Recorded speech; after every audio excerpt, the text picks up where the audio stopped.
So we're getting closer to the end, and now we're going to get into the reproductive system. For this first video, we're just going to kind of do an overview of the reproductive system, talking about germ cells and gametes, chromosomes, autosomal versus sex chromosomes, the genetic basis for maleness and femaleness, and then genetic abnormalities when it comes to the sex chromosomes. We'll also get into meiosis and kind of talk about how that can lead to genetic diversity as well as genetic changes and abnormalities. And then compare and contrast meiosis, mitosis, and talk about how sexual organs develop in utero and what drives male development versus female development. Now for this particular video, and really for this chapter overall, we are going to be talking about the typical development of male and female anatomy and whatnot, and the typical male and female physiology. We do need to take into account that there are people who are intersex who do not quite fit the typical definition of male and female. We will talk about some of those things as they arise as we go through these different things, but I want to just preface this chapter with that. So you keep it in mind that what we're talking about is very much what's considered typical male and female development, but there is a wide variety of ways people can develop that can be somewhere along a line between male and female, that it's more of a spectrum when it comes to development rather than a binary. And so we'll talk about where those types of things can happen and how someone can fall kind of in between those two things, right, along that line. We'll talk about those as we go through. So sexual reproduction, this is just how we reproduce. This is where organisms produce offspring through using gametes, right? Gametes are things like sperm and eggs. So sexual reproduction takes two partners for this to happen. And so that we end up with offspring that have a different, a new genetic combination from mom and dad. Some of the important parts when it comes to reproduction are the gonads. The gonads is the generic term for things like the testes and the ovaries. These are the organs that produce gametes and secrete hormones. We have various ducts that are going to help move things, so move these gametes, store gametes, transport, right? And then accessory sex glands, which will help produce materials for gametes. When we look at the medical fields, when it comes to sexual and reproductive organs, gynecology is the branch of medicine when it comes to the typical female reproductive system. It's the branch of medicine concerning those, the people who have vaginas and ovaries. Urology is going to be the study of the urinary system, but it also includes the male reproductive system because there is a strong overlap between the two when it comes to the urethra. Urology is the general one that someone with a penis would use. They would use a doctor in urology if they had a problem there. So sexual reproduction, this is just the process of forming gametes, forming sperms, forming eggs through meiosis. And meiosis, if we remember mitosis, mitosis was the process that all of our other body cells use to just make more cells. So like if you get a cut or you're growing, right, we need more of the same exact cell. Mitosis is great, right? We go from a parent cell and we create two daughter cells and they're all identical to each other. Right, we start with 46 chromosomes, we end with 46 chromosomes. But with meiosis, because we're creating these specialized cells called gametes, we want to reduce the number of chromosomes from 46 down to 23. We basically want to go from two sets of chromosomes to one set of chromosomes. And the reason being is the sperm and egg are meant to come together. They each have their own set of chromosomes. They both contribute that to get us back to 46 when we see that zygote. So if we look here, right, we have the adult male, the adult female, right? The adult male produces sperm going from 46 to 23 chromosomes. Adult female produces an egg going from 46 to 23 chromosomes. And when that sperm and egg come together through fertilization, we see we're back to 46, right? And this is just so that we can keep it consistent, that we always have the same chromosomes, the same chromosomal number, right? The same number of chromosomes for each version. So like we have two number 1s and two number 7s and two number 13s, right? That way we don't just get a mishmash of whatever genetic information. We can ensure that the offspring are getting the right genetic material, right? That they're getting the information on how to make eyes. They're getting information on what color the skin's supposed to be. They're getting all that information, right, by keeping it consistent here. So this is very different from what our body cells use for mitosis, right? Meiosis and mitosis are different. Mitosis is just create carbon copies, just create clones basically. Meiosis is creating genetically unique cells that have fewer chromosomes and are used for a very different process compared to body cells. So like I mentioned, every single zygote, which is the first cell of a new individual, is going to get 23 chromosomes from their mom, from the egg, and 23 chromosomes from the dad, from the sperm. And so because these sperm and eggs have 23 chromosomes, they have only one single set of those 23. We call it haploid or 1N. With the zygote, because we have a set from mom and a set from dad, we have 46 total chromosomes in 2 sets. We're considered diploid. Now, we have 23 pairs of chromosomes, right? The first 22 are called autosomal, meaning they have the same genetic information on them, but the alleles are different. So if, let's say, there's a gene for eye color and one, mom's chromosome for that has brown eyes, dad's might have blue eyes. So it's both for eye color, right? It's the same gene, there's different versions, right? Brown versus blue. But the last pair is called the sex chromosomes. This is where we get into X's and Y's. Now, sex chromosomes for humans use X and Y's. There are other ways to do this if you're a different type of animal. So like birds use the ZW system. So this is by no means something that is across the board for every living thing. But for humans, this is X and Y. With the sex chromosomes, if you have one X and one Y, you typically will develop male, because there is a very specific, there's a handful of genes there, but there's one very important one called the SRY gene, called the sex determining region of the Y. And this is going to encode for producing male sexual organs during development. On the female side, the typical chromosomal arrangement is XX. So 2 X's, one of those X's is randomly inactivated, which is called a bar body, and neither of these X's has the SRY, so we see female organ development instead. Right? Notice I said typical, because there are some occasions where there are some chromosomal changes where that can lead to someone being XX in male, XY in female, or XYY, which is like extra male, or XXY, which is kind of like a feminized male. So if we look at some of the things that can happen, right, because meiosis and mitosis is not always going to go exactly as it's said to go. And so sometimes we see that an X or a Y like make their way into a zygote that they weren't supposed to get into. So for example, Klinefelter syndrome, this is someone who's XXY. They have an extra chromosome. And so this is someone they will develop as a male. So they will have testes, they will have a penis and whatnot, but we tend to see some more what we would equate as female traits in that person. So they may experience breast growth, they may experience infertility. There can be some issues with learning difficulties because of the extra chromosome. We have a tendency for them to not be able to grow the standard or the typical male hair pattern. So like they would have a harder time growing a beard. They would have a more female-like pattern for pubic hair. The testes would be smaller. The penis may be smaller than normal. And so this would just be, it's just someone who, because they have an XX and a Y, so they have an X and a Y for that second one, would have some characteristics that are male and some characteristics that are typically female. There is also Turner syndrome. Turner syndrome is where a person is X, but there is no second chromosome. They have 45, so they're missing a chromosome.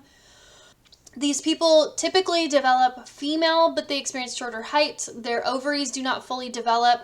They may have some issues with their heart and whatnot, and some other structural issues. Both people who have these conditions, Klinefelter's and Turner's syndrome, this is something that's kind of interesting in that they, like when people talk about transness, sometimes people with Klinefelter's or Turner syndrome may not feel like they're assigned sex at birth because of their chromosomal differences. They don't fit that typical presentation, both physically and physiologically speaking. And so that may lead the person to also not identify as their assigned sex at birth as well. Also, hermaphrodism, this is a term that has been, I would prefer you not to use this. You may see it in a textbook, you may see it somewhere, so I'm bringing it up. However, it is a term that has fallen out of favor. The term that we prefer to use now is called intersex. Intersex is someone who they have both ovarian and testicular tissue, so they fall somewhere in between, again, like I said, on a spectrum. Sometimes during that zygotic mitosis, so when the zygote is dividing early on, not every cell receives the full Y chromosome. There's an issue with the chromosome segregation during mitosis in that very early embryonic development. And so this is a person who may have some tissues that end up experiencing, ovarian development and others that experience testicular development. And so this would be someone who would be considered, again, intersex. Sometimes this is a person when they are born that they, at least on the exterior, present in a certain way. So maybe they have a penis or a vagina at birth or a vulva at birth. And so we assign them accordingly because of that. But that person may also have what's considered what we call ambiguous genitalia, meaning that the genitalia on the exterior when that baby is born doesn't really fit in either category.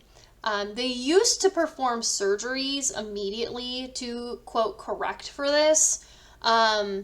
That has fallen out of favor because usually they would do the easier thing to do, which was to surgically, quote, correct in terms of female. So they would surgically alter the genitalia to become more female. However, this has led to problems with people as they've grown up because, again, they're ambiguous. And we just kind of forced we forced them into femaleness when that might not be how they feel internally. Maybe they have more testicular tissue internally than ovarian, right? There's all sorts of issues. So nowadays, we don't really necessarily jump to surgical procedures on infants for this. Sometimes we will allow the person to develop as they are and then allow the person to select whether or not they want to correct it, and if they want to have a surgery at all, and then which surgery would they prefer to have. Would they prefer to have a surgery that adds more typical maleness when it comes to the anatomy, or would they prefer a surgery that gives them more of a typical femaleness? And so that's something that you may come across, right? It's relatively rare, but it can and does happen. It's not so rare that we don't talk about it. So meiosis, again, we talked about a little bit, is just this special way of dividing cells where we are producing sperm or an egg, and we go through 2 rounds of division to get 4 daughter cells that are haploid. And because they're haploid, they are genetically distinct. And some of the things that allows for this to happen, that adds into the genetic diversity, is independent assortment and homologous recombination. Independent assortment, this is basically like the chromosomes when they line up in meiosis 1. When they line up, they're lined up as pairs. So both of the chromosome number 1s, both of the chromosome number 5s, they're lining up next to each other so that one member of the pair goes one way and one goes the other way. So that could be the chromosome in the pair that came from your mom. That could be the one that came from dad, that they go separate. But in terms of who goes left and who goes right, varies. That's why we call it independent assortment. So in the first pair of chromosomes, the copy that we got from our mom might go left and the one from dad might go right. And then in pair number 2, it might be opposite or it might be the same, right? And so we see this like overlap with, or this like interesting way of mixing where just who goes left and who goes right. Now, if we do the math, right, if we have 3 pairs of chromosomes, let's say, we're going to keep it simple and then we're going to talk about what happens with all 46 or all 23. If we kind of figure out who goes left, who goes right, we can have moms go all left and dads go all right. We could have the first 2 from mom go left and the last one from dad go left and everyone else goes right. So that's 2 options. We have just the first one from mom go left and the other ones from dad, the second and third from dad go left and everyone else goes right. That's 3. Right? We could also have all of moms go right. We could have 2 of moms go right, the first 2. We could have the first and the third. So if we do the math, we look at, we are using pairs, so we use 2, and we raise 2 to the power of how many pairs we have. So if we're looking at that like with 3 pairs, it's going to be 2 raised to the third, so 2 cubed. That's 2 times 2 times 2. So 2 times 2 gives us 4, 4 times 2 gives us 8. So if we have 3 pairs, there's 8 different ways we can independently assort just who goes left and who goes right. But in humans, we have 23 pairs. I invite you to do this math on your phone really quickly, and I'll give you a pause to do that, but you're going to take 2 and raise it to the 23rd power. So if you can do that, I'd like you to do that now.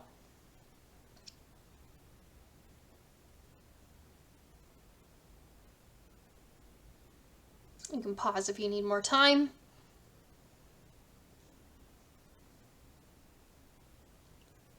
And so what number did you get? If you raise 2 to the 23rd power, you should get something about 8 point something million, about over 8 million potential ways to independently assort.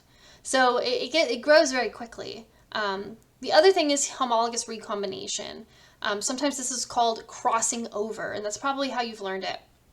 So homologous recombination, or crossing over, also called synapsis, is where the homologous chromosomes in very early, like in prophase 1, very early in meiosis, they stick together to form what's called a synapsis, right, or a tetrad.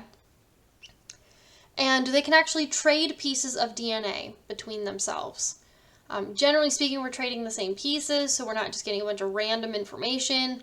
It's only among the homologs. So we're crossing this information over, and when we do that, we now will have chromosomes that will have some of mom's original information and some of dad's. So we may have some that are just mom's information, we may have some that are just dad's information, and then we'll have some of those homologs that will have a little bit of both.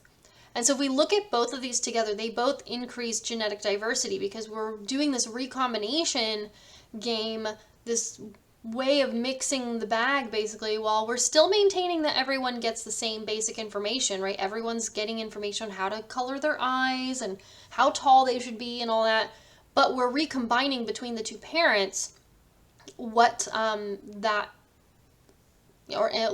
gamete's going to look like. So within that one parent, right, these are things that are going to lead to that egg or that sperm being really, really unique. And you think about it, with 8 point something million options for independent assortment, plus the homologous recombination that occurs, we have a functionally infinite number of ways to produce a sperm or egg. Right, and this is just comparison. I'm not going to spend a lot of time here because, quite honestly, like, this should be somewhat familiar. You should have talked about meiosis and mitosis in past classes. If you do need a reminder, do take some time to do so, but I'm not going to put a heavy focus on this. Maybe a couple questions about this, and that's about it. But if we notice, some of the major differences is that meiosis has 2 divisions, whereas mitosis has 1. In meiosis 1, we are going to go through the process in the form of pairs. We don't have that in mitosis. We just go and divide. And then in meiosis, we have the recombination that happens, right? As well as the independent assortment that happens. And that's something, again, that does not happen in mitosis at all. So how do things develop in utero? How do we get both the external and the internal genitalia? Again, just as a reminder, this is a bit of a spectrum. There are many ways where things can become different. We are going to talk about the typical formation and development. So very early on, we see that in males and females, the sexual structures, the genitalia are identical. There's this urogenital sinus, the labioscrotal swelling, the genital tubercle, and the urethral folds. And we have two different systems of ducts inside, the Wolffian ducts and the Mullerian ducts. Wolffian ducts become the male tract, Mullerian ducts become the female tract. So right away you can see where if you kept both, you could have both. But one of these, in the development of most people, one of these is going to deteriorate, right? Either the Wolffian or the Mullerian duct. And so if the Wolffian duct deteriorates, we become female. If the Mullerian ducts, if they deteriorate, then we become male. And it really comes down to the SRY region, the sex determining region on the Y chromosome that will determine whether or not we develop testes.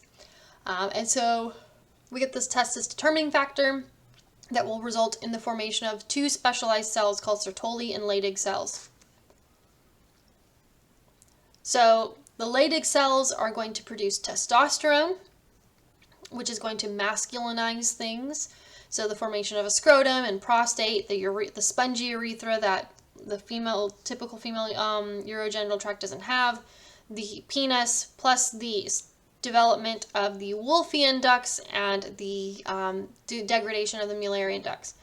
The Mullerian inhibiting factor from the Sertoli cells is what's going to cause the Mullerian ducts to really truly regress.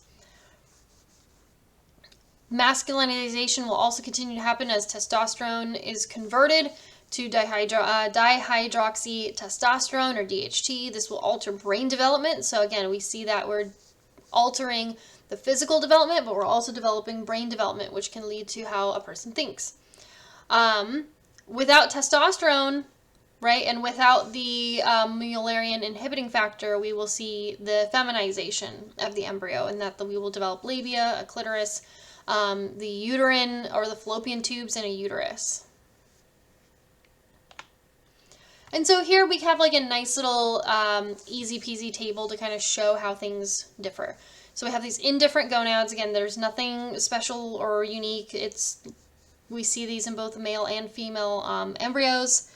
And if we have that testosterone determining factor, we will see testes develop. Those testes can then produce testosterone and Mullerian inhibition factor.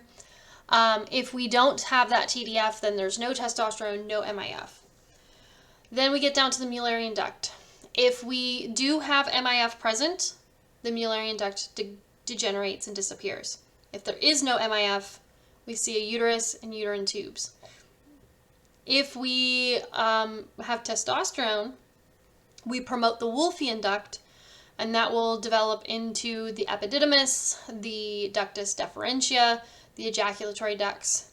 And if we don't have testosterone, we see it breaks down.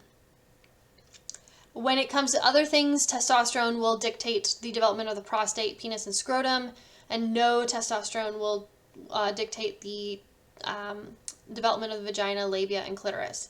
And so that also means there's more than one place for things to go to not develop typically. So if you have, let's say, you have androgen insensitivity syndrome. This is a condition where cells, like testosterone is produced, the person is XY, they produce Mullerian inhibiting factor, they produce testosterone, all of that. However, the cells do not respond to testosterone. And so because they don't respond to testosterone, the body acts as if there is no testosterone there, which means the Wolffian ducts will degenerate, the Mullerian, vagina, labia, and clitoris will develop instead.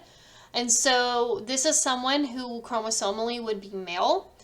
They would probably have the rudimentary male internal structures, but physically, like on the outside, they would appear female. They would develop breasts, they would have a vagina, they would have labia, they'd have a clitoris, all of that, and that person would be raised as female, even though chromosomally they would be XY, and they would have that testosterone, all of that, right? But because the body doesn't recognize the testosterone, it can't do anything with it, we see female development.